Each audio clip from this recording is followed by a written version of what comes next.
So let's talk about the question, is no contact effective on avoidant women? Well, it depends how you look at it. Because at the end of the day, no contact is still for your benefit.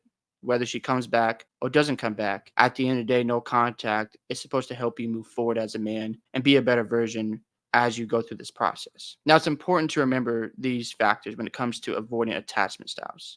When you have an avoidant tendency, you are afraid of intimate relationships. You don't want to get too close to somebody.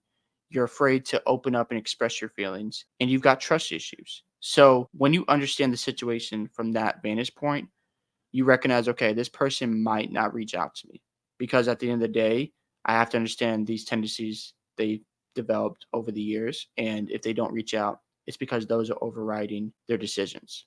Another factor to keep in mind is women are emotional creatures. So their emotions might override their logic at some point, and eventually they reach out to you. Some of them might take longer than others, but your job is to remain strong. Also, don't forget she might have had ex-boyfriends in the past who were acting desperate and needy after the breakup. So don't act that way.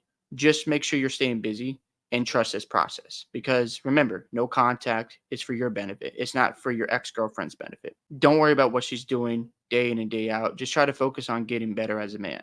Use this approach when it comes to no contact. Some will, some won't. So what? The reason why you want to use that approach is because, hey, if you don't reach out, whatever. I've got options here. I know there's women out there that want to invest in me, and I know I'm going to find somebody that's going to love me for who I am, that's going to also respect me, which is the most important part. And I'm going to find somebody. And if you don't want to be a part of that process, if you want to make excuses because you have this attachment situation where you can't get over your trust issues, that you're afraid to get close, that you don't know how to properly express your feelings, it's not my problem. And what if she doesn't reach out? Well, there's a couple factors here. She might not be that attracted to you, or maybe she didn't respect you enough, or maybe she just can't get over her attachment style. So if she cannot heal from her avoiding attachment style, just move on. You don't want to deal with this type of person, anyways. Why would you want to put up with somebody who doesn't know how to trust you, who has problems expressing themselves, and they don't want to get close? That's not your problem. That's something they got to deal with. And if you have made an effort, if you have invested your time and you haven't gotten anywhere, just move on from the situation. You're going to find somebody who's more stable. You're going to find a woman out there who's strong, independent, and who's got their life together. And why would you want to put up with somebody who's not taking accountability for their actions? Would you want to have a friend like that, anyways?